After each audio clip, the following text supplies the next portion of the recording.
Shakshoni Mikovich.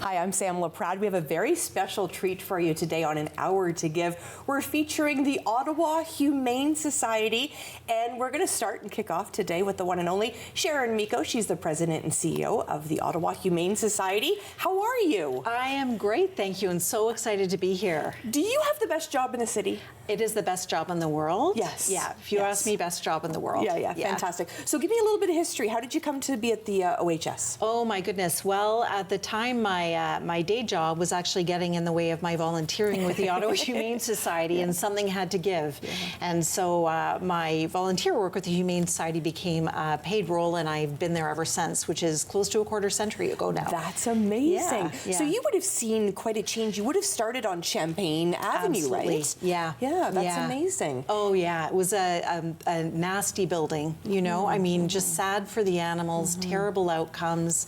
We had a veterinary epidemiologist come look at it who essentially condemned the building and said there's really nothing you can do to safeguard animal health here. Wow. Yeah. So you did something about it though. You and the team, you built this gorgeous Humane Society right off Hunt Club Road. Yeah. And it's in a great location. I see it all the time. Yeah. It's fabulous. If you're going over the Hunt Club overpass, you see it. And it's a much bigger building. We put a lot of emphasis on trying to create a space that was going to keep animals healthy. And between Prince of Wales and Maryville Road, so everybody knows where that is. Exactly. So it really became a central spot. And the building, first of all, looks gorgeous. But talk a little bit about, I mean, you've been around a long time. So talk a little bit about the function of the building. Well, we really knew it at one point in that old building that people couldn't come in. They'd be sad all the time looking at the animals. The animals were doing horribly. So we knew that we had to do something better for the animals to provide them with a better future. So we really looked at ways that we could safeguard their health by providing better air quality for them, better medical facilities. But we also knew we had to bring the community to us. Right. We knew that pets are about people, and if we don't have people coming into the building, we're not going to support our community. So as well, at the time, you know, in that old building we were seeing, I recall it was like 16,000 animals at one point. It was terrible. Wow. And, you know, boxes of kittens and puppies coming in through the door. And we've done a lot of work in our community to bring that number down through sterilization efforts and a lot of advocacy to try to promote better animal welfare. So we're seeing a lower population now, but a lot more animals coming to us in a higher level of need. And take me way back. Take me way back to when the OHS even began. What's some of the history there? Well, a lot of people wouldn't know this, but it used to be a humane society that really looked after children and horses. So that's how it started out back in the, over 100 years ago. We were children and horses at the time.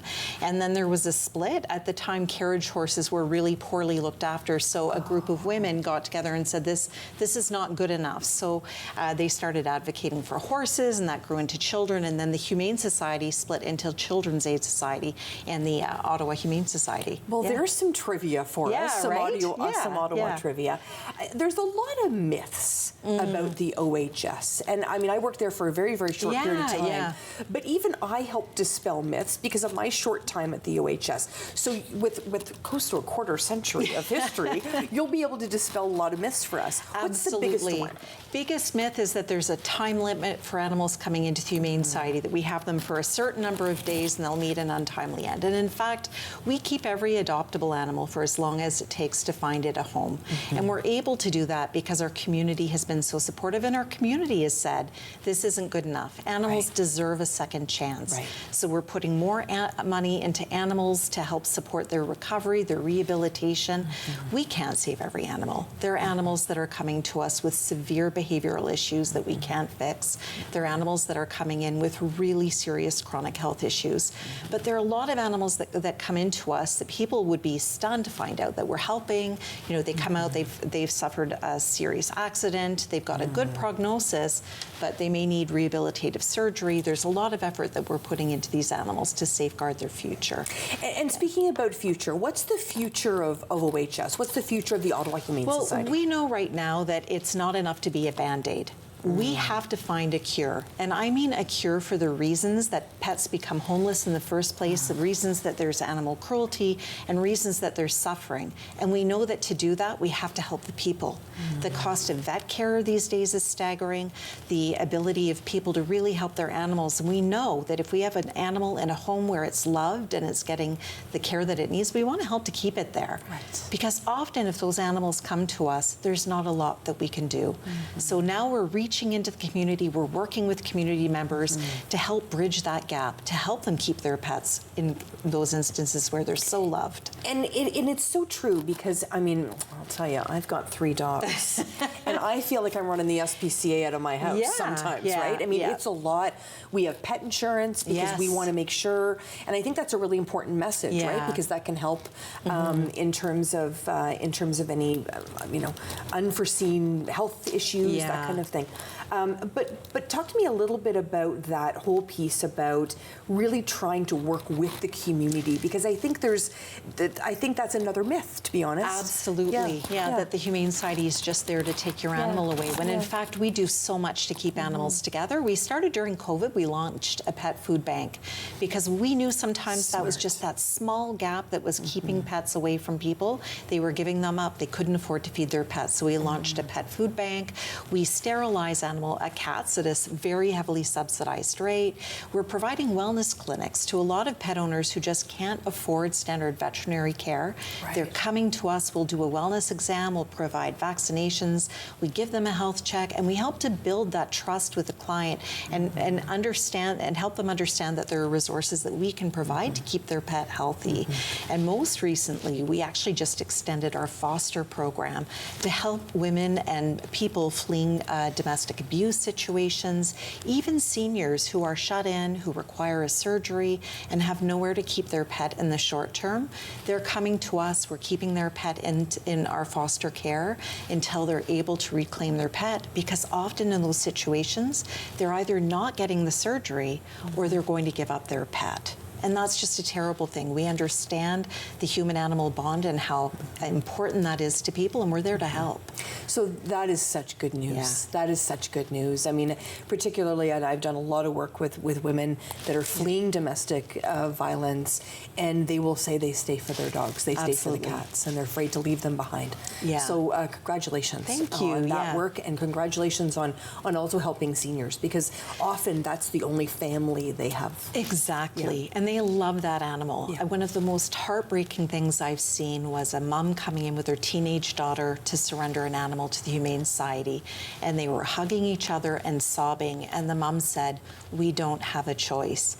And that was a pivotal moment for me. That was several years ago, and it was that moment that I got rid of any last judgment that I had about why people are giving up animals and said, we can do better, we have to do better. Wow, you're gonna make me cry. So talk to me a little bit about how we can help. So we hear about all the ways you're helping, but you can't do it alone. No, we absolutely can't do it alone. We always tell people that the way that they can help is they can foster for us or volunteer in other capacity. Some people can't foster, but whether it's administrative work, helping us with canine enrichment, there's lots of stuff people can do. So volunteering is really big. Donating is huge. You know, a lot of this stuff, the reality is it costs money. So if we can have individual people donating to us, it's really helpful. A small monthly gift, anything helps at this point.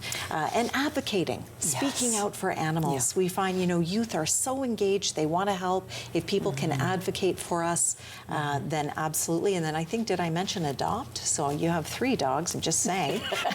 There's one we're going to meet in a few minutes that I just about tucked under my arm because what a cutie. Absolutely. So this is an opportunity for us to head to the Ottawa Humane Society and adopt an ex-pet. Absolutely. And I think this is a really good time of year to do that, right? Yes, it is. Summertime. Yeah. Yep. Summer, we see more animals stray in the summer, so those animals don't end up getting, a lot more don't get reclaimed. So we see more dogs going out sniffing and wandering around and end up with us. And for whatever reason, an owner's not coming forward. Breeding season for cats, so tons of kittens coming into our care, and rabbits. Rabbits. Yeah, as they say, breeding and we've got lots. There's have a lots reason of they rabbits. say that. Yeah, that's absolutely right, yeah. So I just want to mention, because we are just a couple of days away, of course, from Canada Day. We're around the, whether it be Canada Day or whether it be sometime in the summer, those fireworks going off. Yeah. That is such a pivotal time It for really animals. is. Talk to me about what we want to make sure we do. Well, especially Canada Day, keep your pet home where it's safe. A big challenge that we have on Canada Day is it's the fireworks. And so dogs that are usually pretty okay, they really react to fireworks. And there have been situations recently in the city where we see lost adds up for dogs that, freaked out during fireworks and ran away and weren't found for days. And there's so many terrible things that can happen to dogs during that time, but cats as well. So keep them home where they're safe. Better yet, we do advocate there are different ways that we can celebrate without fireworks. I know that sounds terribly un-Canadian on Canada Day, but there are different things that we can do. Fireworks are really detrimental to But certainly animals. not bringing the new puppy to Canada Oh my Day goodness! fireworks. Don't bring any dog to Canada exactly. Day. Leave your dog at home where it's safe. Yeah. And I'm seeing some of those stories too, and they just break They're my heart every time. heartbreaking. Yeah. They break my heart. What else do you want someone to know? We only have about a minute left, but what else would you want someone to know about the OHS? What I want people to know is that we're more than an animal shelter. We're more than a place to come and adopt an animal. We're more than a place where lost animals come. We're a community resource. We offer dog training. We offer sessions to integrate pets with new babies in homes. We work with newcomers to Canada to help them overcome fears of animals and teach them more about wildlife. It's, our wildlife is pretty particular here in Ottawa, so it's great to teach new Canadians about a lot of these things. So a lot of our programming, we're going into schools. I think last year we reached 7,000 kids in schools with our Humane Education program. And we do a ton of advocacy work to support really good animal welfare. So we're not just about the lost pets or adopting pets. We're about being a safe community for Ottawa's animals, having a safety net in place, and making sure that Ottawa's a great place for animals to live. Beautifully said. You'd think you were the president and CEO or something of the Ottawa Humane Society. You do a great job. Thank you so much. Sharon Miko, of course, president and CEO of the Ottawa Humane Society. Do not go anywhere. We've got so much more information for you today, and I'm hoping we inspire you to become a monthly donor. Stay with us on An Hour to Give.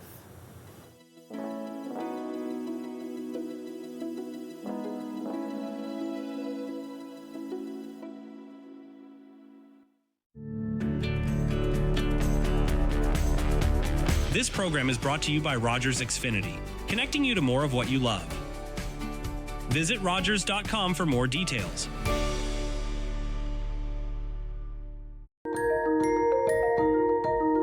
The Order of Ottawa celebrates outstanding citizens. Recipients come from diverse backgrounds. They make exceptional contributions in many areas of city life. They are advocates for minorities. They are media experts and visionaries in community building, innovators in healthcare, leaders in education. They are technology leaders and entrepreneurs. They entertain us. They are passionate about arts and culture. They are outstanding citizens and members of the Order of Ottawa. Who inspires you? Who will you nominate?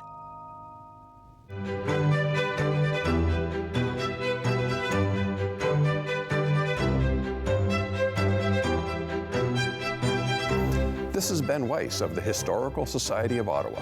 Join us for a new series here on Rogers TV, where we explore Ottawa's fascinating history, the people, places, and events that shape the city we live in today. Join us as we go time traveling exclusively on Rogers TV. Was that 4 or 5? He's lost count and still thinks he can drive. Do you think he knows that when he is caught and charged with impaired driving, he'll lose his license and a lot more? If he gets in his car, he'll face costs exceeding $20,000. Does he realize he could have a criminal record for his choice to drive? And it could be much worse if he crashes. I wonder what he'll be thinking tomorrow. I'm for have a Holden one at 15. Visit arrivalive.org to find out more. Arrive alive. Drive sober.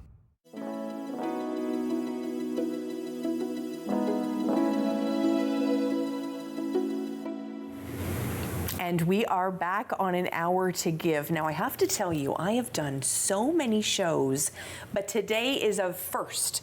We have Callie is a guest today. And Callie, of course, is this sweet pup from the OHS. Oh, and I forgot Heather's here as well. Heather, thank you so much for joining us. My pleasure. And Heather, what's your role? I'm the Director of Outreach and Community Services. Excellent. Heather Hunter is here, which is a really important role. It is, yeah. I like to think of it as all of the programs and services that don't relate directly to the animals living at the Ottawa Humane Society, but they keep animals out of the shelter and they create the long-term change that we're looking to see to help animals. Okay, you're really important. You're really important. So talk to me a little bit about some of the outreach that you're doing, and Callie looks quite comfortable, which is awesome. I'll introduce Callie as well. For sure. This is Callie. She's about 5 years old. Yeah. She was found as a stray, so she was brought into the Ottawa Humane Society.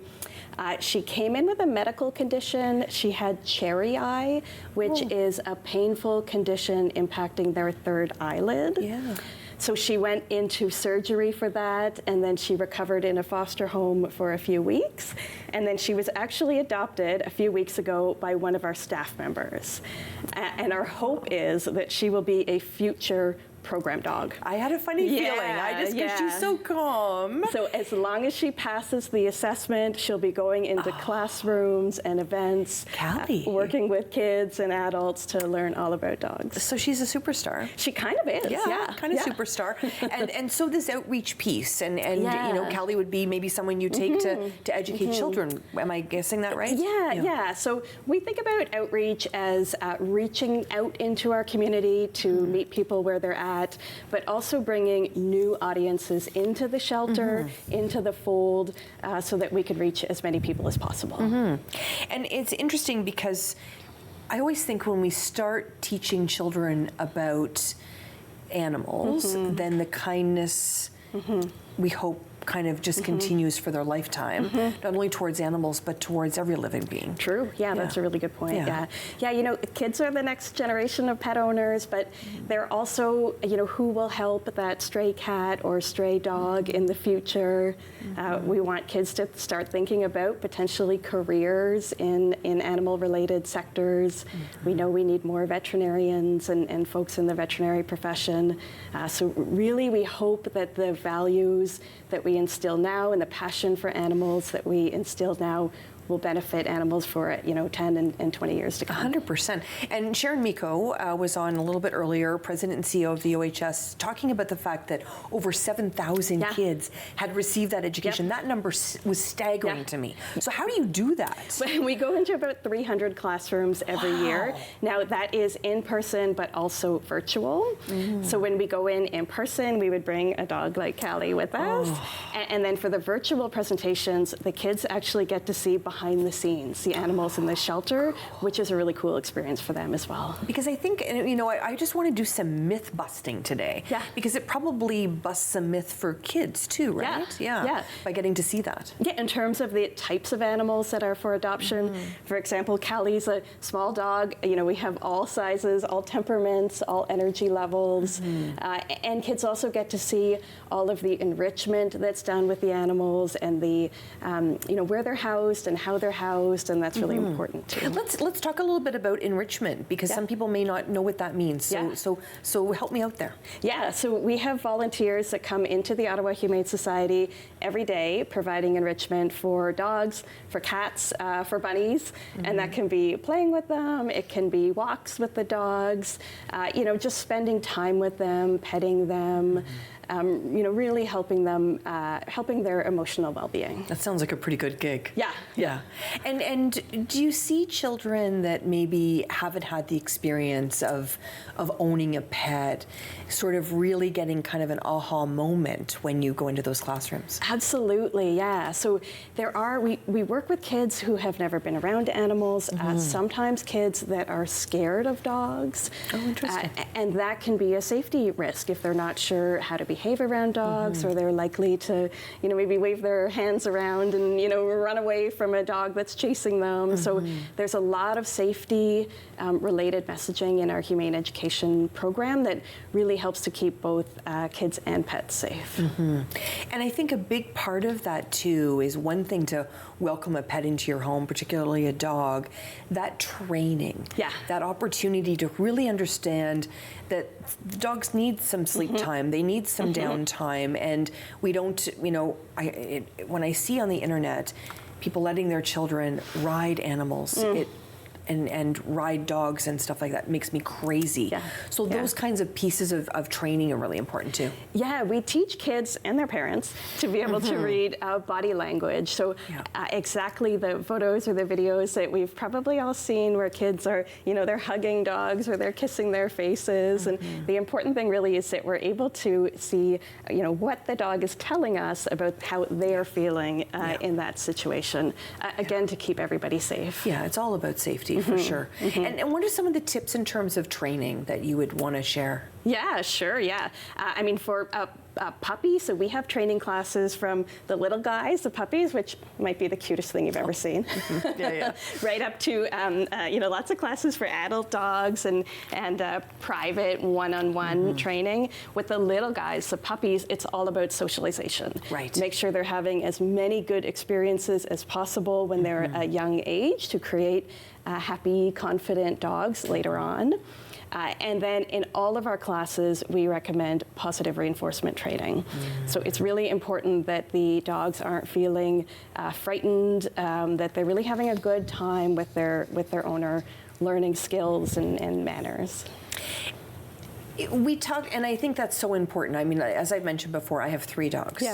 So we've gone through, the training, and we actually do some enrichment with them as well to ensure that they're feeling connected and that they have, and they're tired at night, to be honest with you. That's another big part. It's kind of for me too, that they're nice and pooped at night. But in terms of, making sure that animals are staying with those that love them. And it is heartbreaking, and Sharon just about had me crying earlier about how important it is, families making those tough decisions. We know the economy is tough. We know people are making tough choices in terms of their animals, but talk to me a little bit about the way you help. Our goal is to keep every pet with their loving family as long as that's possible. So we have the pet food bank that Sharon talked about.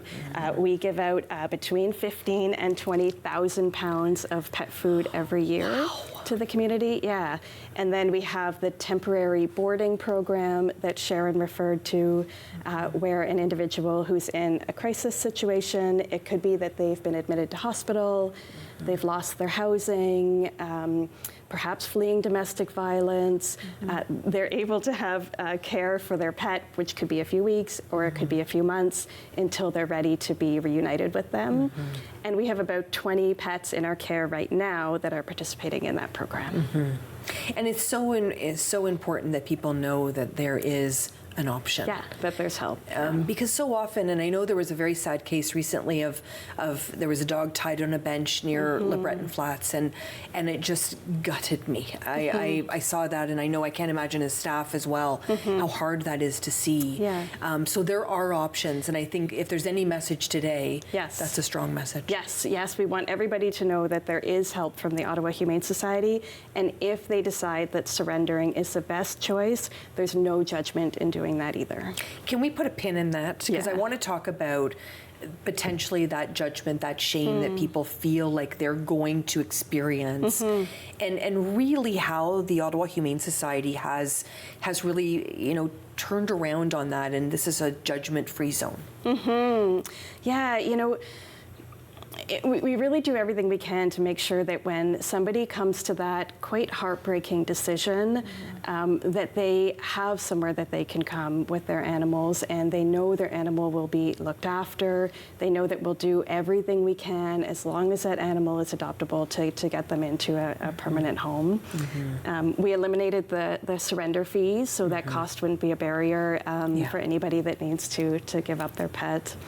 And walk me through, like, if a teacher's watching right now and they're like, this would be so great for my class, how did they make that connection so that they can have that outreach, that kind of connection in their class? So that's our Humane Education program, and we have presentations for all ages, so from grade 1 all the way up to grade 12. The content is linked to the curriculum, so it fits into what they're teaching already. There's no cost for it, and we're happy to come to their classroom virtually, in some cases in person, and the kids will get to see animals, we're really thrilled to run that program. And from an outreach perspective, do you mainly just speak about dogs and cats, or are you talking about pocket pets? We talk about all of them. One really great program that we've recently expanded is our youth foster program, and it's a chance for high school age kids to foster rabbits. Oh, wow. So what we found is that it was harder to find foster families for rabbits, but the population is quite high. We've got a lot of bunnies in the shelter, and not a lot of foster homes for them. So we launched a program to have young people foster bunnies. It gets the bunnies out of the shelter and into a really great home environment, and the kids earn their high school community service hours. Yeah. Well, how smart is that? It's brilliant. Yeah. So they come through an educational program. They learn about body language, enrichment, even training bunnies. Wow, I didn't know you could train bunnies. You sure can. You can train any animal. Wow, that's impressive. I'm learning something today too. I love that. And it's so great. The kids send us photos and videos of their foster bunnies, and just the most enriched, kind of lovely environments. There was a young person who sent us some photos of her foster bunny helping her do her homework. So the bunny was curled up with her. She was at her laptop doing her homework. It's really great. I love that. I love that. What I gave the opportunity to Sharon earlier as well to bust any of those myths. What myth would you bust for us today? Ooh, gosh, let's see. Related to dog training, there's a myth sometimes that we need to be firm or strict or, put our dogs sort of in their place. We know that's very much not true. It's really important that dogs feel safe and that we're not, making them feel anxious in the way that we're treating them. Beautiful way to bust that myth today. Thank you so much. Thank you so much, Heather, of course, today. And thank you, Callie. Thank you so much for joining. Very sweet pup. We're so happy to have the Ottawa Humane Society today sharing all about the ways that you can get involved in the great work that they're doing. Maybe you're looking to adopt an animal this summer. You'll want to head to the OHS. When we come back, more for you on An Hour to Give.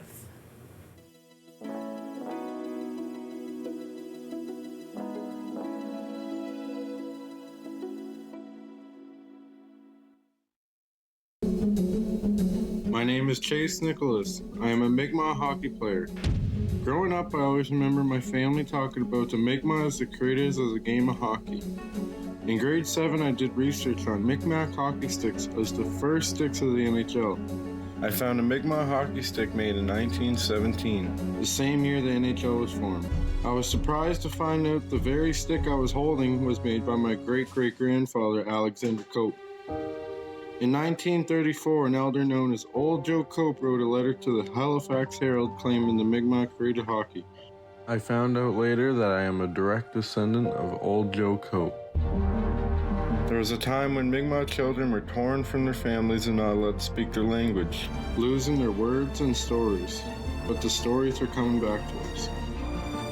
Stepping on the ice, I take pride knowing the roots of the game of hockey stem from my ancestors in the Mi'kmaq Nation. For 25 years, you've been helping to make our roads safer by doing the right thing. You've been the designated driver, you've stayed over, called home, you've called a cab or a friend, and planned ahead. Let's keep doing the right thing.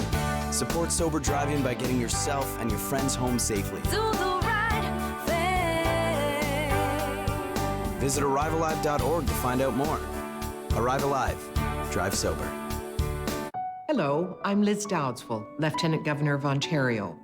In 2008, carbon monoxide, a deadly invisible gas, killed an entire family in our province. That tragedy led to a new law requiring homes with potential CO sources to have alarms. John Gignac's family members passed away that day, and he shares his story to save others. Please make sure you have working CO alarms in your home. Protect your family today.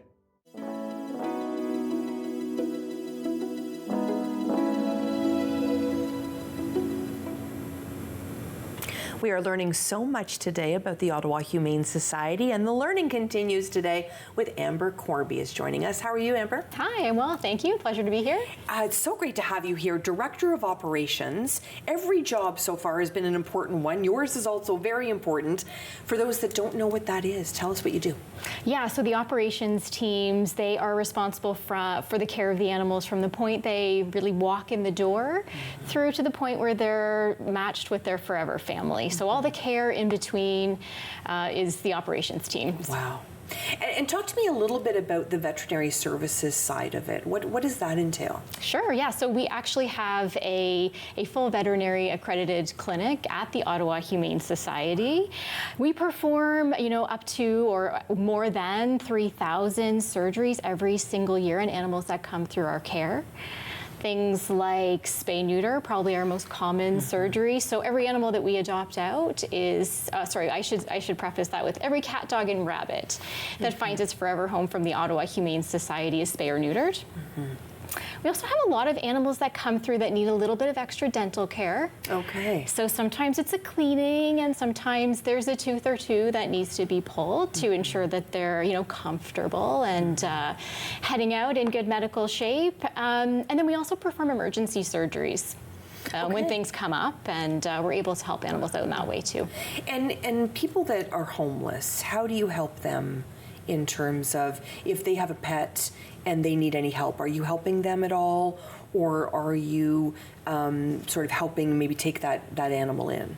Yeah, so there's a couple different ways that we might be able to help someone that is more vulnerable or housing insecure. So we have our wellness clinics, which are part of our outreach programming, and so we offer care, routine medical care that way to those folks. And then if there's a situation where an animal, there's an emergent situation and the care is just beyond what an owner is able to really is able to commit to or is able to afford, we're there to help. Certainly they're able to bring the animal in, and we can do those assessments and ensure that the animal is is not in pain or is not suffering and able to work that way. And I think that's, and all of you have sort of shared information, I think, that might surprise people about how open you are to working with people. This isn't about taking animals. This is about working with the community. 100%. Is that a fair statement? Yes, yes, absolutely. Yeah. And Heather's team in the outreach, they are meeting people where they are. To support animals in our community. So whether they're in our community, and our operations teams really are focusing on the animals that are currently in our care. But yeah, certainly when an animal is in need, the Ottawa Humane Society is there to support. There's a few people that I know that have the OHS bookmarked on their computer, and they go and look all the time to see what pets are available for adoption. So how do you go from kind of peeking around, seeing if it's right for your family, to actually bringing, Fido home? Yeah, sure. So yeah, we, I think about 3,000 animals find forever homes through the Ottawa Humane Society every single year. And the website is actually a great place to start your search. So every adoptable animal, once they're ready for adoption, you find their profile, you can find information about their personality, any special needs that they may have going into their home. And so if you see an animal on our website that you're interested in, you would fill out an adoption profile, and we would ensure that, of course, the animal that you're interested in is the right match for you and your family, and also a good fit for that animal into your home. We'd call and set up a time for you to come in and meet the animal, and then if you have another pet, you probably want to bring them in too to have a meet and greet. Yeah, yeah. So we do that. We really want to ensure our counselors, our adoption counselors, are really committed to finding the best match. Yeah, and so if you're coming in to meet an animal, you're often able to take them home the same day. Wow. Yeah. Okay, that's great. Yeah. And I think a lot of people, that whole match piece, we don't want to be putting a Bernese Mountain Dog, in an apartment building, right? Well, sometimes that works. Okay. If you're out and about and you're committed to taking the dog out, it's about matching personalities of the dog with the home environment. Okay. And so you can be an active person and live in an apartment, and if you're committed to taking that big dog out. But if your lifestyle is more suited to a quieter, you're spending a lot of time inside, maybe a cat is a better option, or a smaller dog. Right. Yeah. Great clarification. Yeah. That whole matching piece is so crucial, though. Yeah, in terms of making sure that it's that pet is not returned to the OHS. The goal is forever home. Exactly. Exactly. Forever home. Yeah. So walk us through the process. So if somebody is interested, they're going to share that interest. You talked about that intake process and going home on the very same day. Is there support after that if somebody had questions? Yeah, we have of course, a medical team that ensures the animal's ready to go. And then if there's any special behavior, let's say, if there's anything behaviorally that the new owner might want or should know about, we also have a specific team that's dedicated to supporting behaviors, animal behavior in our operations team. And so they would support a potential adopter and understanding what those needs might be once the animal gets home. We do have different supports through our website and different programs that are available after an animal is brought home. And of course, we also have pet insurance. That's an option for every single adopter that goes through. There's a trial period that's an option for everyone. And so that's something that we do recommend. I am a big fan of pet insurance, a big fan for sure. For those animals that may have come from, maybe they've been out of the home for a while, or maybe they were in a home that wasn't the healthiest of homes in terms of behaviors, and they come to the OHS and they require some training. They require that extra love, that extra patience to ensure that they can then be adopted out. How does OHS handle that? Well, we have a couple of different ways that we would look at that. And so first off is probably with our behavior assessments. And so that team looks at what those animals' needs are. We also have an incredible volunteer team that offers enrichment to all of the animals in our care every day. So all the cats, the dogs, and the small animals, they get enrichment every day. So that means dogs get walked and played with. Cats also, and our small animals, those volunteers play with those animals as well. That also helps inform any preferences that those animals have. And so we would offer support that way. That behavior assessment team also is able to make up plans to help manage some of those behaviors once they are in a home.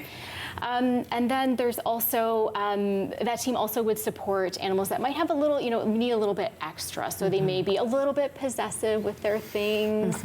Or sometimes we see cats that are really shy and fearful. And so that team's supporting those needs as well.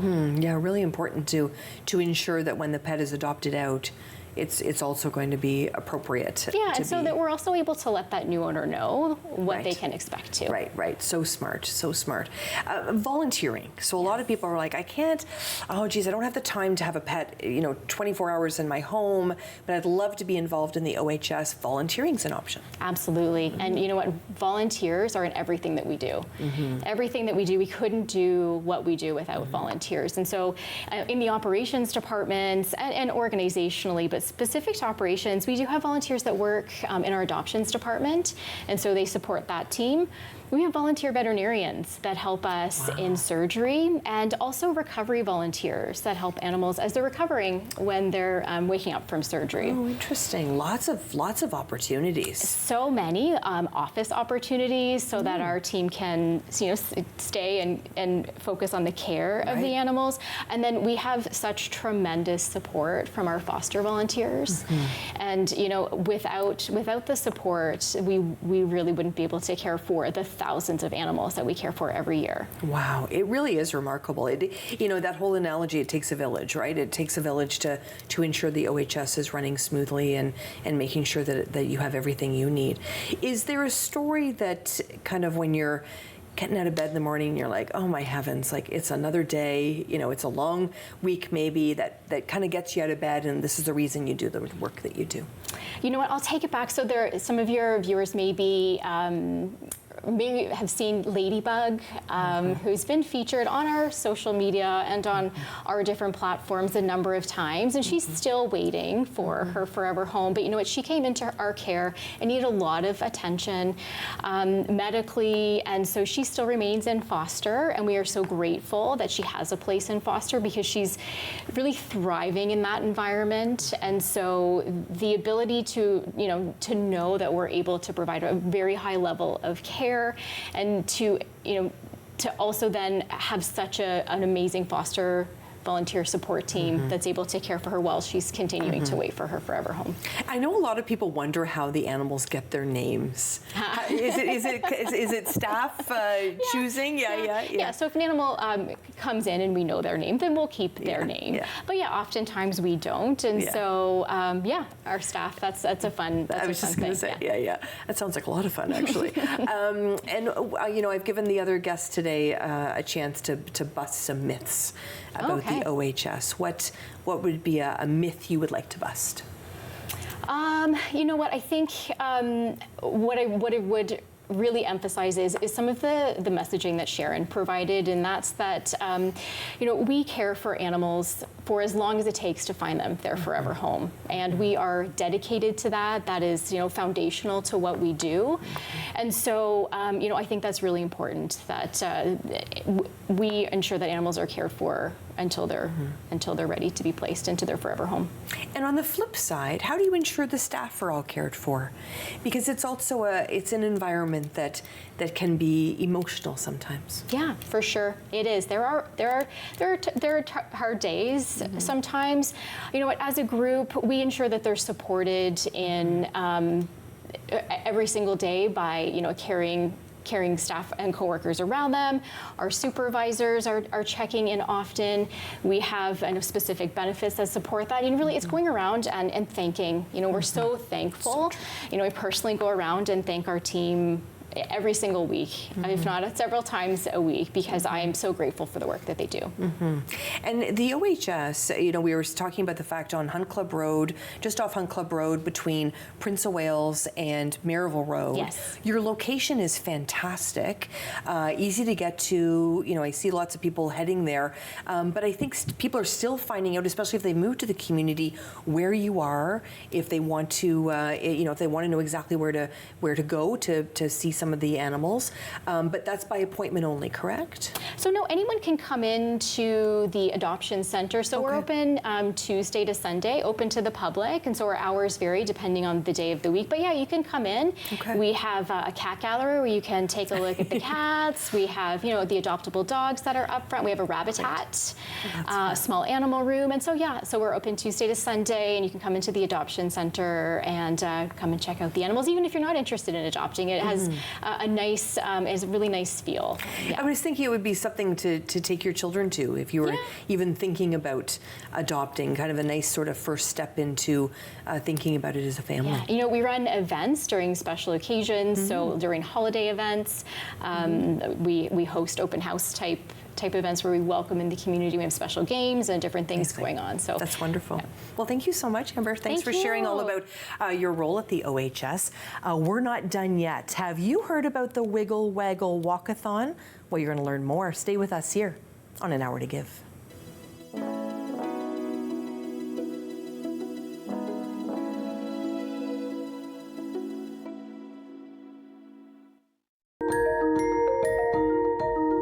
The Order of Ottawa celebrates outstanding citizens.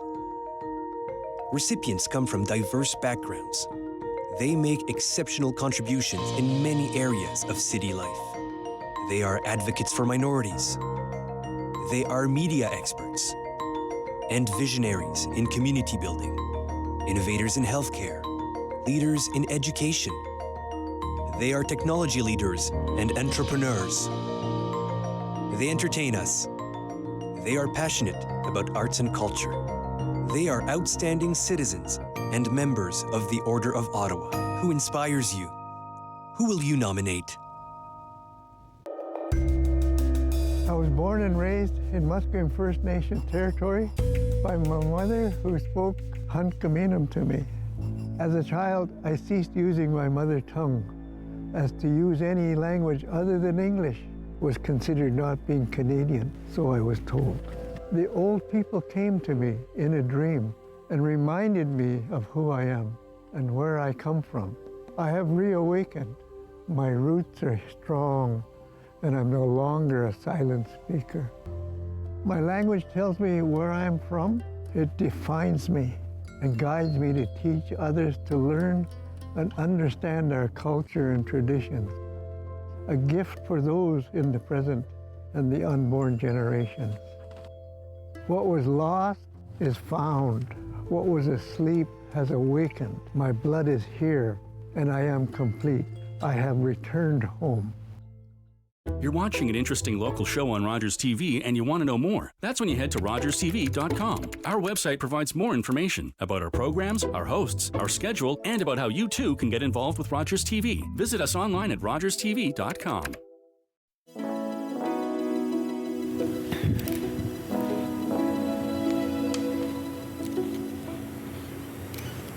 And we're back here on An Hour to Give, talking all about the Ottawa Humane Society today.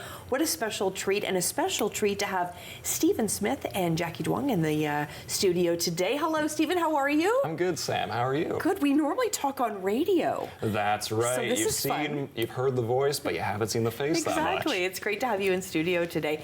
And you brought your friend and mine, Jackie. Hi, Jackie. How are you? Good. Thanks for having us. Oh, it's a pleasure.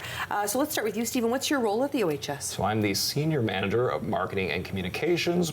Big title, short story is I make sure people know about the life-saving work happening at the Ottawa Humane Society, and especially make sure they know about the adoptable animals who are looking to get into their home. Well, I have to tell you, you were doing a fantastic job, because I'm following you on social media, and I love the posts about, you know, someone adopting their animal and all smiles, even from the dogs and the cats are smiling in those pictures, and I just love those good news stories. So congratulations on that work. Well, thank you so much. Yeah, I appreciate it. And Jackie, what's your role? I'm the coordinator of events. That means I'm involved in all types of different events, from individuals or organizations that want to fundraise for the Ottawa Humane Society as a benefactor, all the way through major events like the Wiggle Waggle Walk and Run and the Santa Pet Picks that we hold almost annually. Fantastic. So let's talk about Wiggle Waggle for a second.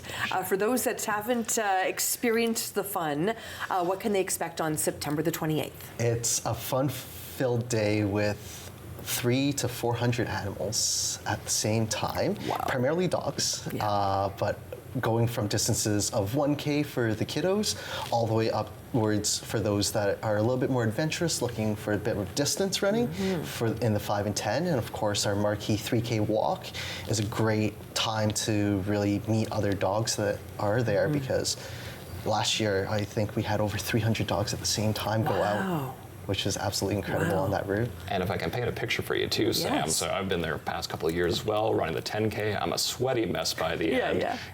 Tremendously fun though. And Jackie says 300 to 500 dogs, and it is a sea of dogs in Lansdowne Park as far as the eye can see. If you are an animal lover, it is the place to be. It is the place to be. I love that you called the 1K for kiddos. I would say kiddos and Sam Laprade.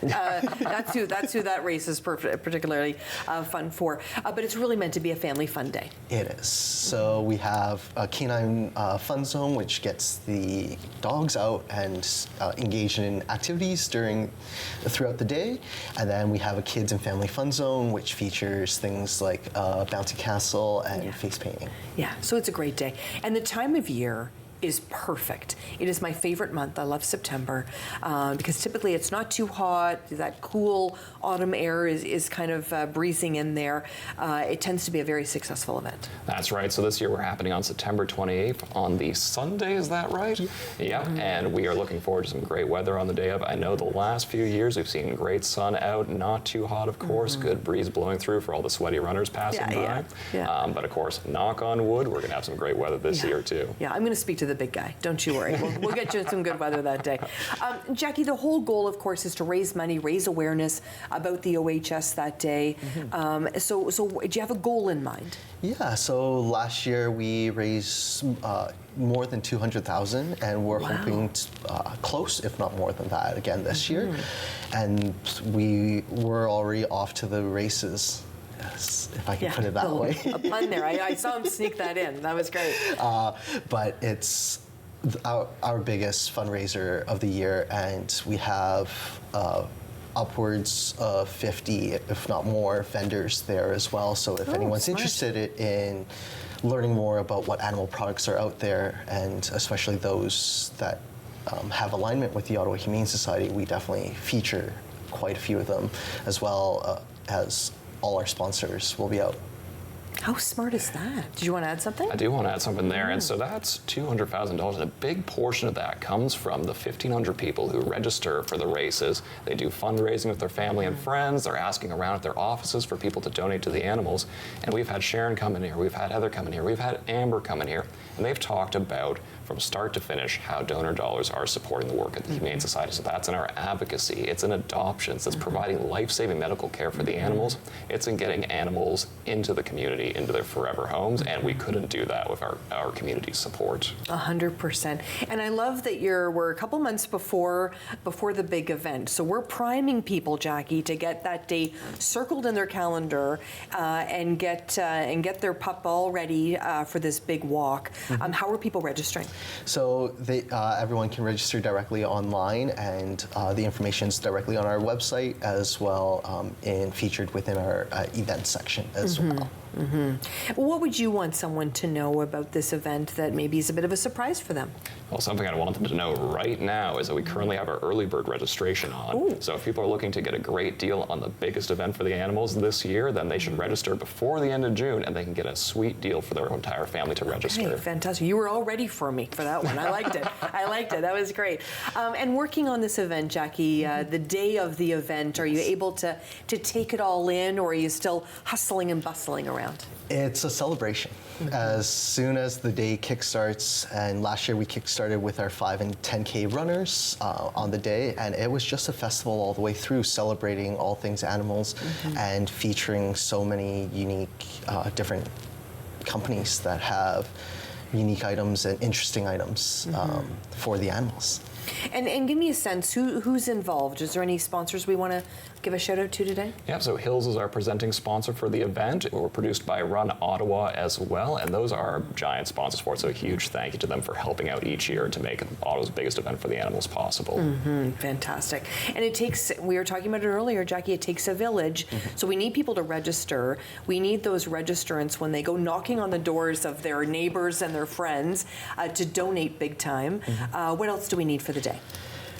We need everyone that's interested in helping the animals to be out at Lansdowne itself, because it isn't just for the participants that are running and walking. It's also for the public itself, featuring that 50-plus vendor village, which is hopefully growing again this year. Yeah, which is great. I mean, it's the kind of event that's been going year after year. I know we had to take a few years off. We won't say why, but this has been a long-standing event. That's right. So I think we're on our 37th year of the Wiggle Waggle Walk and Run, which is incredible. So that's just 3 years before we turn 40, and this event's been making a huge splash for the animals throughout its lifetime. Well, it's definitely going to look better than I did at 40, but that's great. I mean, I think it's one of the events that people look most forward to in the city. You've got other things coming up. You were talking about, I know it's a little early to talk about Santa, but those things, people tend to really get primed for that and make sure they've got it in the calendar. Yes. And you're getting ready for that this year. We are. So a lot of individuals and families, especially around Santa Pet Picks itself, have been coming year over year. Last year I heard the longest standing family was over 12 years repeated of the Santa Pet Picks program itself, and let alone participants in the Wiggle Waggle, which I've heard upwards of 14, 15 years Wow, already. that's amazing. So it's a continuing growing one. And it really is the OHS family in many ways. People do get connected. They go in and adopt pets there, year over year. If they've got a pet that's passed away, maybe it's 10 years later, they're heading there and adopting a new pet to love and adore in their own home. How important is it that people continue to support the OHS? Well, I think you really nailed it there with OHS family. And what the OHS family is, it's a massive group of people between our donors, our volunteers, people who are adopting, people who are out in the community and helping to support animal welfare by sharing good education, sharing things they can do to improve animal welfare. And I think we've already said it takes a village, and it really does. I wanted to talk a bit about actually one really sweet story from Santa Pet Pics we saw recently. So people always imagine they come in with their own pets, they're taking their pictures. We actually had a foster volunteer come in last year with their foster pet because they wanted to get a special picture with that dog. And it's moments like those that really just do mean the world. I think you've all agreed you're going to try and make me tear up on this show, and that just about did it. That's very sweet, though. It shows the commitment, right? It shows the commitment. Let's talk a little bit about the monthly giving program. That is a program that I know means so much to the OHS. People that give a little bit every single month, that sustainable way of making sure the animals are always taken care of. How important is it for the OHS, Jackie? The monthly donor program is second to none. We have loyal donors that have been giving 30 plus years now, and we have an amazing acronym for it, and it just happens to perfectly align. And it is? PAW. PAWS. Yeah, I love that. So PAW is pre-authorized withdrawals. Yeah, I love that. And if you don't think about it, you're just giving to the PAWS program, and it's monthly, and every contribution helps, and a lot of our staff members are in the PAWS program itself. That speaks volumes. It really does, that you would work there, and that's really the definition of philanthropy: time, talent, and treasure. So the team is giving of their time, they're giving of their talents, and giving of their treasure. It means so much to see staff so engaged. Absolutely, and it really does show too in the work as well, where you're walking through the hallways and you just feel this unification about working together to make Ottawa a more humane and compassionate community for the animals. Absolutely. Okay, one more shout out to the Wiggle Waggle. I keep calling it Walkathon because I'm old. But what's the full name now? So it's the Wiggle Waggle Walk and Run. Walk and Run. Okay, I love it. I love it. See, I'm not running. That's why I'm sticking to the walking.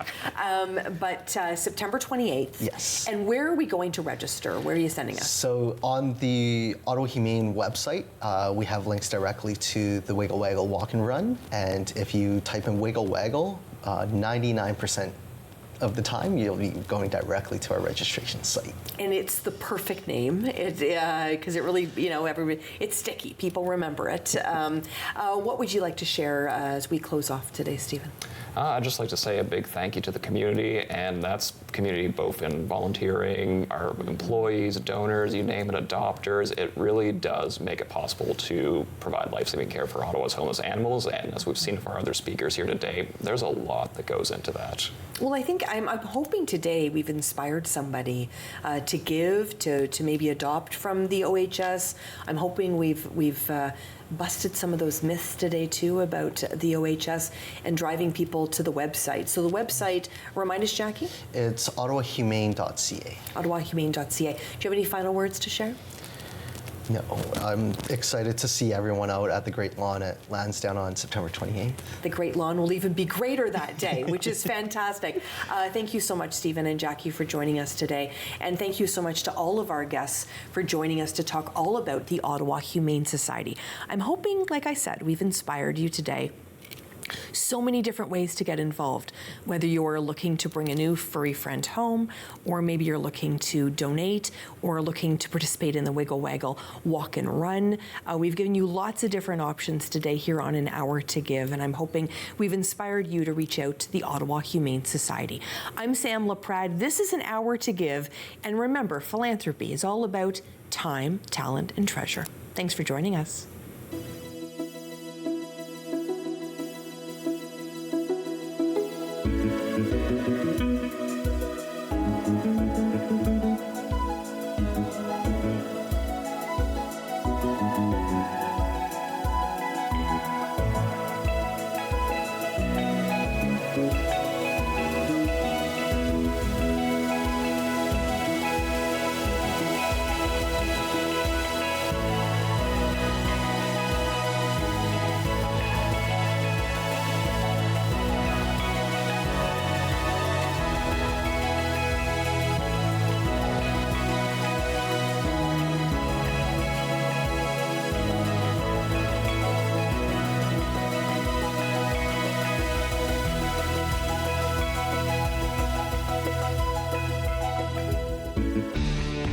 Connect with us by visiting our website or email us at comments@rogerstv.com.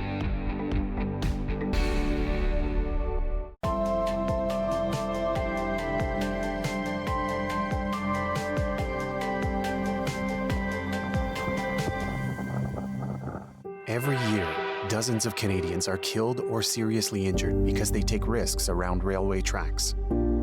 Talk to your loved ones about rail safety. Visit stoptracktragedies.ca. After a night out with your friends, not having a plan for a safe ride home can leave you in a bad spot. You could end up riding in a police car, an ambulance, or a hearse. These unplanned modes of transportation can be a costly